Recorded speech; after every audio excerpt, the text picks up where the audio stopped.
everybody, and welcome back to another episode of Ram It Down Your Throat, TurfShow Times debate show, where myself and my co-host, Mr. Blaine Grissack, debate ramly and sometimes some fun questions. And we'd like to call this the schedule release special. But the truth of the matter is that we simply just needed to do another episode, and this gave us a good a reason as any to do it. So here we are, and now with the schedule having been released, the question is, will the Rams win more than 8 games? Blaine, you say yes. You're at the top of the list. I'll let you take her away. All right. So we all know the NFC West is, for the most part, a difficult division. But, I mean, this year the Rams, they have some optimism going for them. They have a new coach. You know, this isn't the Jeff Fisher offense anymore. Jared Goff could get going. They signed a pretty good left tackle, Andrew Whitworth, to help the running game with Todd Gurley. The draft has yet to happen, and they have 8 picks in the draft.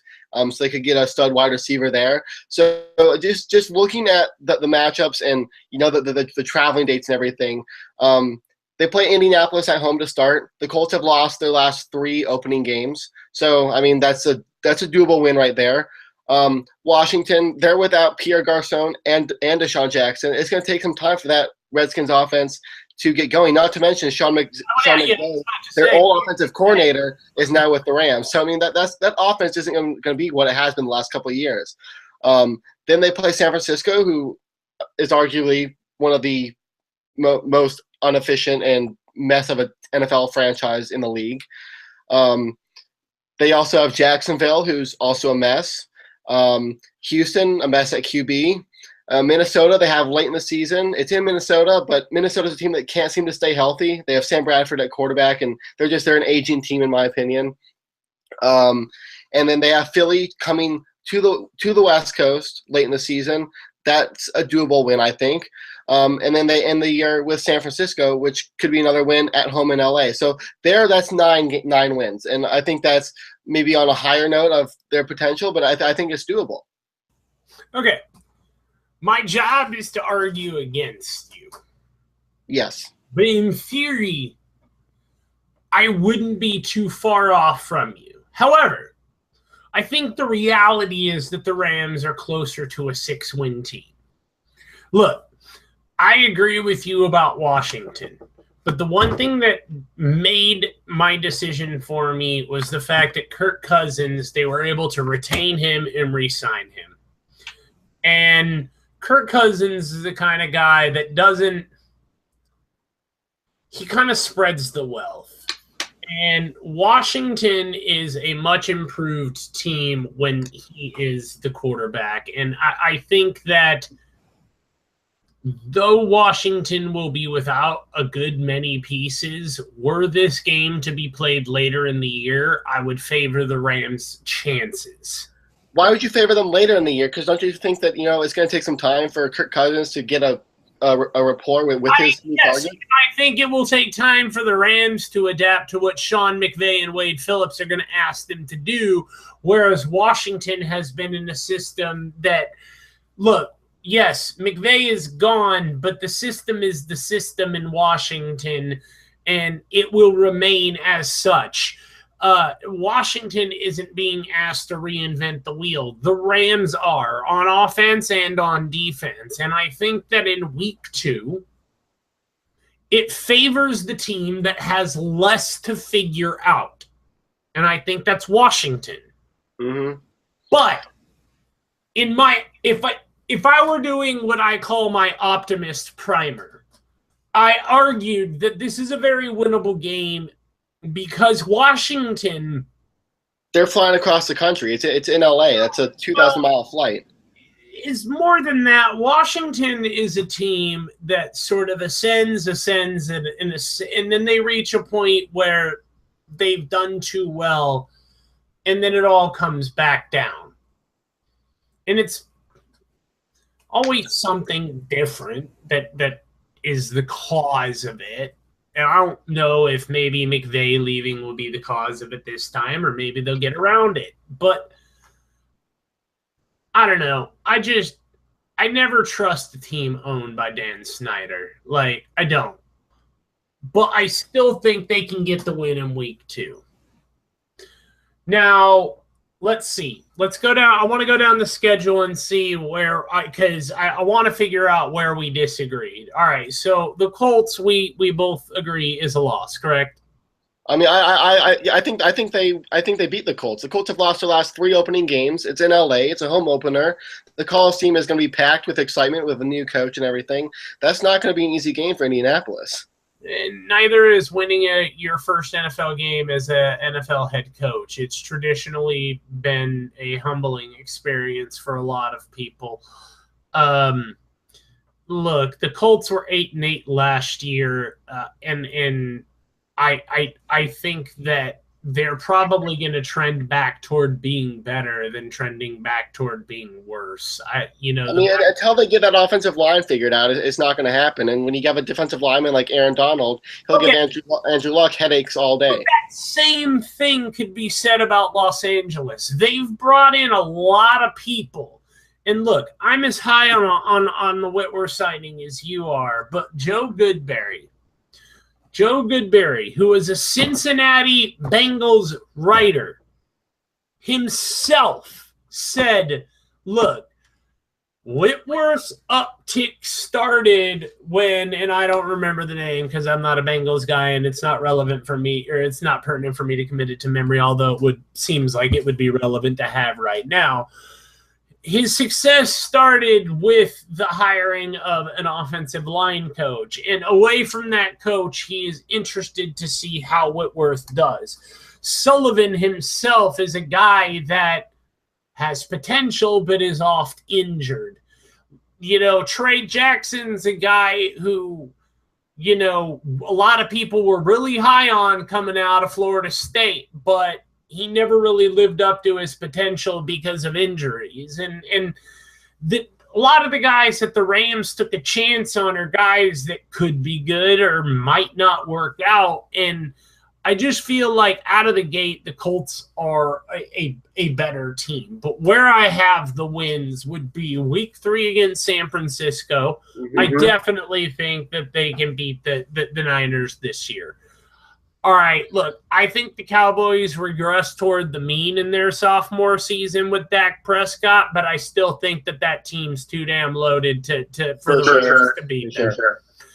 The Seattle Seahawks is still too tough an ask at this point, especially in McVay's debut season. Although historically the Rams have picked one of those games, so I wouldn't be shocked, but I'm not going to pick it. Yeah. Look, you have probably a win over the Jaguars. The Jaguars have quietly been improving every year. I don't know if this is the year that they get better. They've been slightly improving, but last year was definitely a down year for them, and they have question marks as whether or not Blake Bortles is the guy. And if he stays on to the track that he was last year. Rams have question marks about Jared Goff. So, look, I think this one's a toss-up. I wouldn't be surprised if the Rams win it. The only reason I have them losing it is because it's at Jacksonville. And on the flip side of why you're saying the Rams are going to win some of those games, I think if you're going to take that argument, you have to be willing to make it the other way. This is a toss-up game, so for me, the fact that it's in Jacksonville, it's likely going to be, or it looks like it's an afternoon game, which was still going to be kind of funky for the Rams because that still benefits the Rams because if it isn't that 1 o'clock slot, a morning game. You're right about that. It's not a morning game, and that does benefit the Rams. So we'll see. But again, because it's in Jacksonville, I've given it to the Jags. The Cardinals, I expect last year I think it was an anomaly. I really do. Look, I don't think that they're Super Bowl contenders anymore, but I still think they're better than what they showed last year. For sure. I do think that they'll beat the Rams. I think the Rams will be able to overcome the bye in the 29th. Plus, that game's in London, and the Rams always seem to do weird damn things in London other than play the game. Yeah, I mean, I don't think they've won any of those games. No, I was looking back on them, and I couldn't find one that they've won, so I went with history. Look, I think the Giants are a much better team. Yeah, I agree. The Texans, I think, are good enough to win in spite of their quarterback problems. They are, but I mean, at that point, wouldn't you assume that the Rams have maybe they've kind of gotten in a groove with McVay's offense and Phillips' defense and can win maybe a defensive battle in that game? Okay, I would be willing to see how they could. I still think they lose to the Vikings, but I do have them beating the Saints because I don't know what the Saints are, and I'm a Saints guy. I've ceased. I think the Saints are basically at this point just Sean Payton and Drew Brees. Yeah. I don't know that anyone else seems to matter, as evidenced by the Brandon Cooks trade. The Arizona Cardinals, again, I think at home are definitely going to get the win. I do think they beat the Eagles, though. Look, that franchise is woeful right now. A loss at the Clink. At Seattle, they have no shot. It's not happening. No, nor do I think they have much of a chance against the Titans on Christmas Eve. The Titans are a franchise definitely on the rise, but like you, I think they can get the sweep against the Niners on New Year's Eve. So I still say there's about 6 wins there. I just think it'll shake out that way, but you don't really have to do much to nudge me in your direction. I know we're supposed to disagree on this one, but we're talking. There are some toss-ups there, and I mean, depending on injuries and how things play out, you never really quite know. Yeah, I don't. And I mean, for Sean McVay in his first year, I mean, you take 6 wins or you take 9 wins, and that's, I think, a successful year. I don't think that would be by any stretch of the imagination a bad season. In fact, I consider that the building blocks of success. It's just a question of what do you think the Rams are capable of pulling off with the schedule that they have? Well, based on what we've seen from some of those teams in previous seasons, this is what I would expect. But I also try and project in there that some of those teams are going to go up, some of those teams are going to go down. I think the Cowboys are going to be – I don't think they're going to be the team they were last year. Definitely not with Prescott and Elliott having more film on them and playing a more difficult first-place schedule. It's all going to even out. Yep, yeah. I mean – look, I still think the kid I think the Cowboys were right to mortgage the future on him. I think that, Tony Romo was a loyal servant, but he wasn't going to stay a backup forever. He was always going to do something, and it looks like he was drawn toward the booth, as it were, though I guess it would be called more the rotunda if you're watching golf. Number 2, do the Rams deserve more primetime games? The Rams were awarded just one primetime game, which will be Week 3 on NFL Network.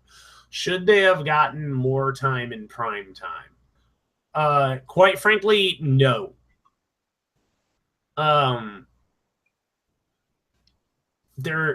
They were the league's worst offense, and Jared Goff's completion percentage for throws beyond 5 yards is 5%.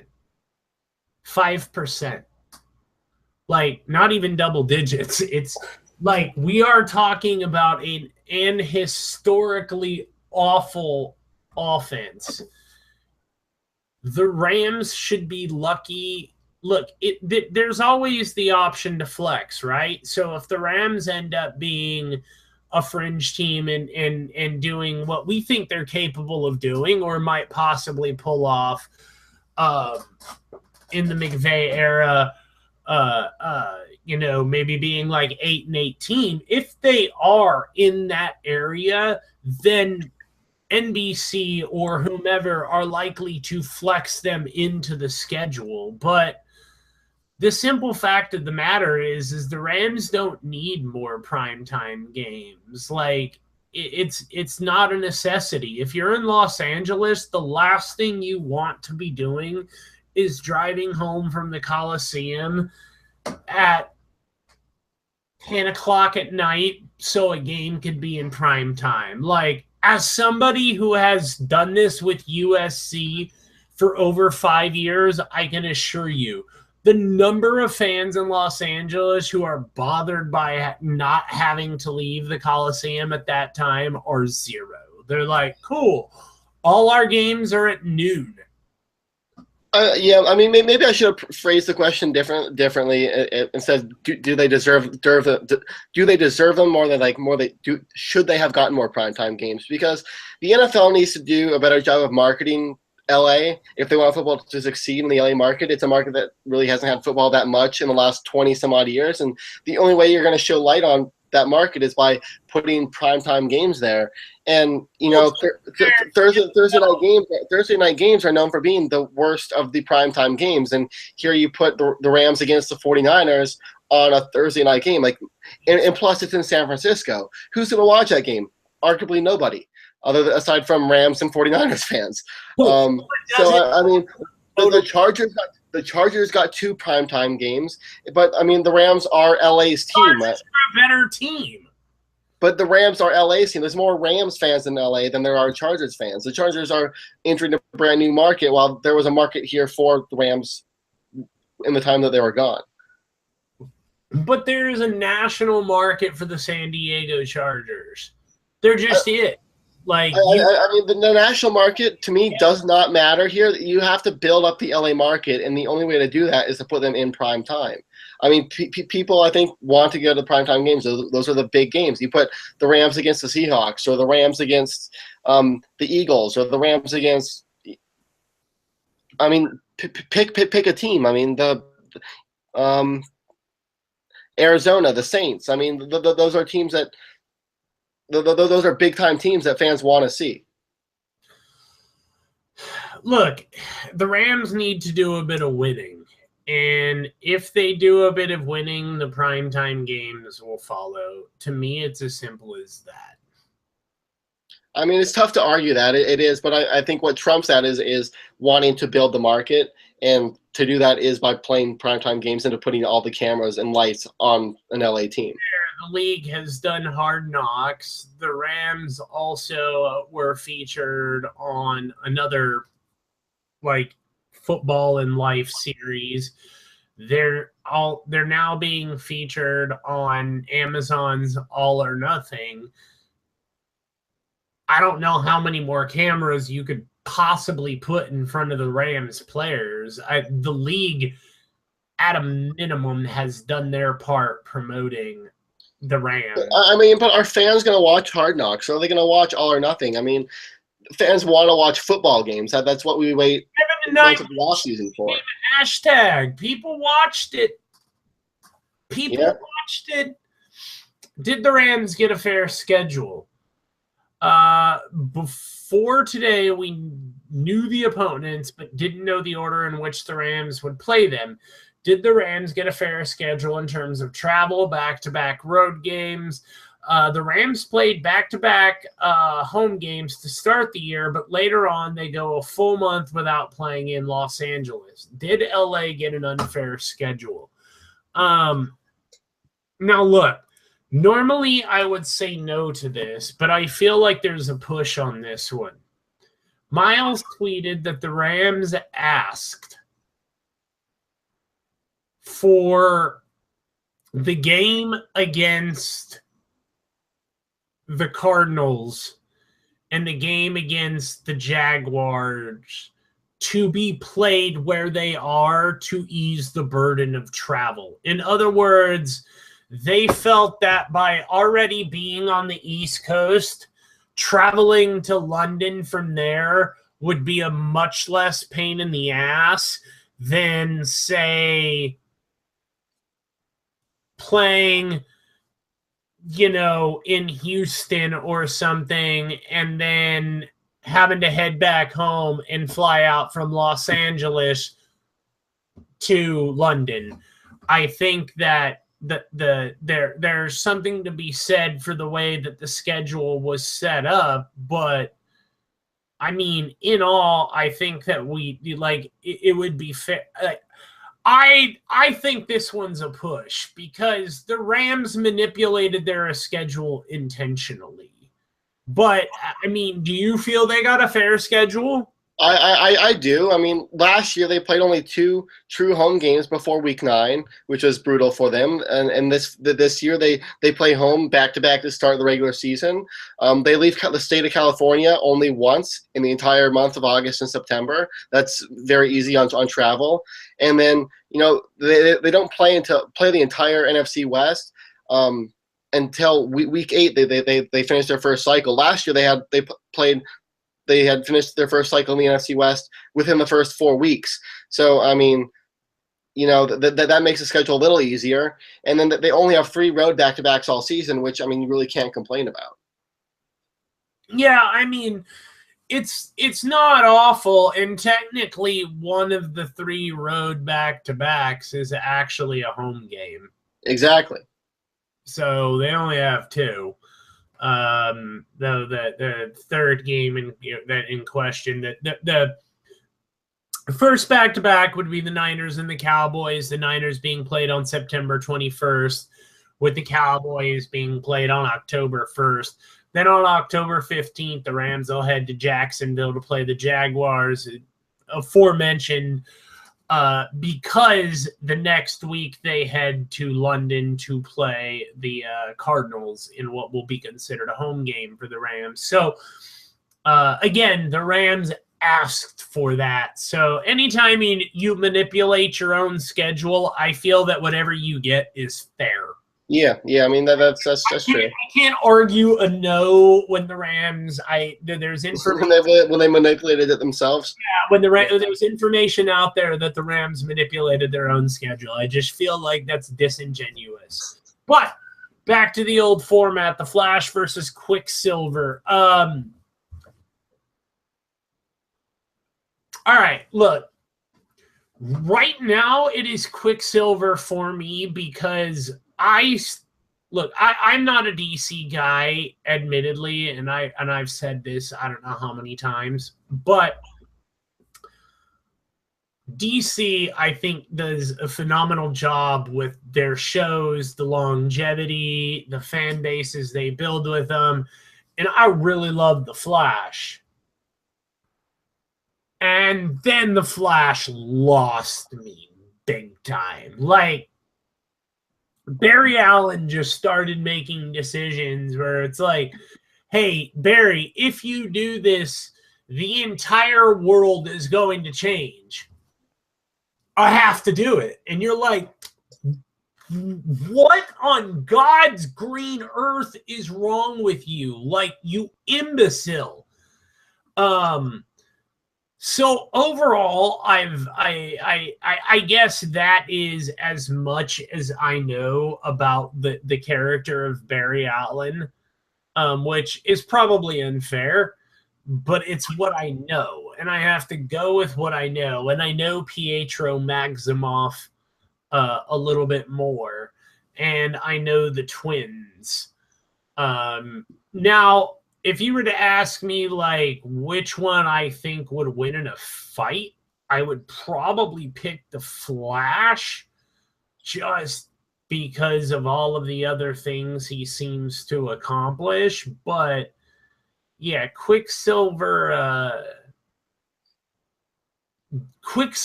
representations in the movies have all been awesome.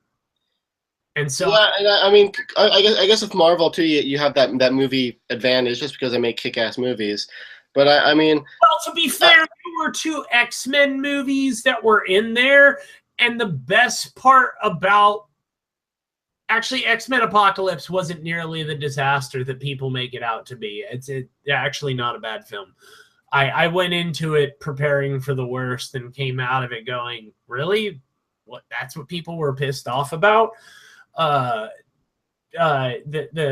Days of Future Past, that piece of crap, even in Days of Future Past, he was still the best part of it. Like, it takes a lot to be the best part of a crappy movie. And so while I have the movies going for me, I also have Fox's movies going for me, which isn't a good thing.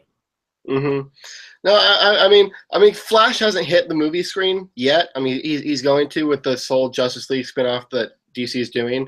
But I mean, the TV show was fantastic prior to this season. It's kind of taken a dip for the reasons that you mentioned before. But I mean, as far as the comic book goes, the Flash Rebirth series is one of the best that DC has going for them right now. It's one of the top Rebirth titles. And then, like you said, in a battle, I just think Flash's experience battling speedsters and just his speed alone, I think would be enough to beat Quicksilver. I mean, we can both agree on that. Like, I'm not going to cape for Quicksilver. He's not my guy. I'll cape for Wanda. I won't cape for Pietro. Sorry, guy. Well, there you have it. An NFL schedule special of Ram It Down Your Throat, man. As always, if you have any questions or you have anything that you would like us to discuss, if it's timely, if it pertains to the Rams, if you just want to hear people talk about it and you think that the issue doesn't get enough attention from the Rams media, send it in to us. We'll talk about it if we can get around to it and it's not stupid. But for Blaine, I am Josh, and we will catch you next time here on Ram It Down Your Throat on TurfShow Times, SB Nation's home for the Los Angeles Rams.